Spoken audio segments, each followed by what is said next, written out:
Hello, everyone. My name is Zach Franz, and as you may know, this is a video movie review. This is a new, exciting thing that we're doing to kind of go in conjunction with the written movie reviews that I've been doing for Southgate for a while now. So if you read the movie reviews, thank you so much. They're really written to be read, so really appreciate that. However, if you also enjoy watching reviews, or if you're not so much of a reader and you just like to get a snippet of what a movie's like visually, that's kind of what this is all about. So really appreciate you tuning in, and not going to make it too long or anything like that. Just want to give a little idea of what we're going to be talking about from here on out. We'll cover different movies as we go. But today we're going to be talking about a movie called Godzilla, King of the Monsters. Now, when you hear that title, you obviously know that's a certain kind of movie right off the bat. So you're probably thinking right away, well, that's either my kind of movie or it's not my kind of movie. So the first thing to mention with Godzilla, King of the Monsters, it's a big summer blockbuster. Really, you can tell that by the title. It's actually a sequel. The first Godzilla movie, as some of you may have already seen, came out back in May of 2014. It was just called Godzilla.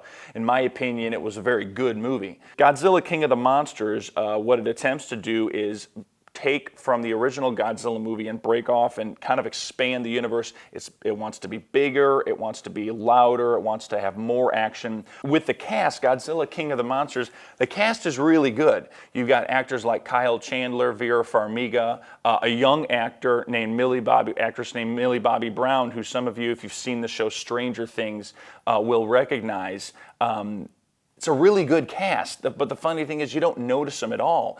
There's plenty of scenes with the human beings.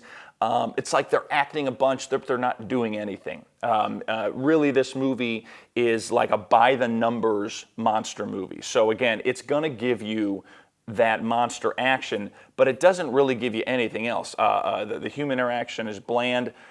The story is just crying out for just a little twist, a little kind of surprise, something that's a little more unique. We really don't get that here. So the general story is this. Godzilla's been missing for about 5 years from the events of the first movie. Since then, this organization called Monarch has unearthed 12 other different big creatures like Godzilla. And what happens is they accidentally unearth one called Ghidorah, who is a made-up creature in the sense, but it's anybody familiar with the Godzilla lore going all the way back to the 1950s will probably know that name. Ghidorah is a very famous arch nemesis of Godzilla. Well, what happens is all these other monsters start to follow Ghidorah, and it's kind of like world destruction unless Godzilla can kind of come in and save the day.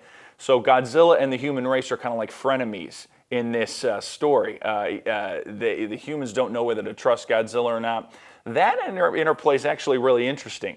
So Godzilla obviously goes to fight these other monsters, that kind of thing. My favorite part of the movie was probably an actor named Ken Watanabe, who, again, many of you will recognize. He's a Japanese actor, really talented guy. He plays a scientist who kind of understands the Godzilla creatures. And he kind of has this relationship with Godzilla. Relationship is too strong a word because it's really just an interaction.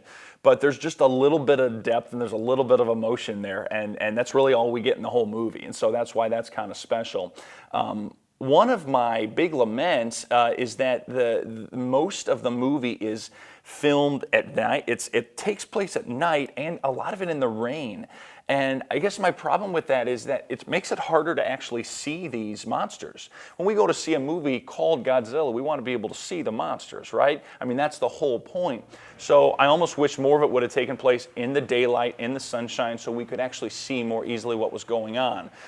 They might have been better off going after an angle like some of you saw the movie Rampage with Dwayne Johnson last year. It was a much lighter movie, but the point is that it did the same kind of thing where it had monsters destroying cities, but it was a lot brighter, so you could see what was going on more easily. So the moral of the story here is Godzilla, King of the Monsters, if you're really into Godzilla, if you were a Godzilla fan before this movie, or if you just really like just watching monsters punch and kick and that kind of thing on the screen, then there's going to be things here to enjoy. If you're looking for something beyond that, any kind of character development, any kind of story development, it's really not here. There are other blockbusters out there that are probably going to give you what you want more than this one. Now, what that bodes for the series going forward, I don't know.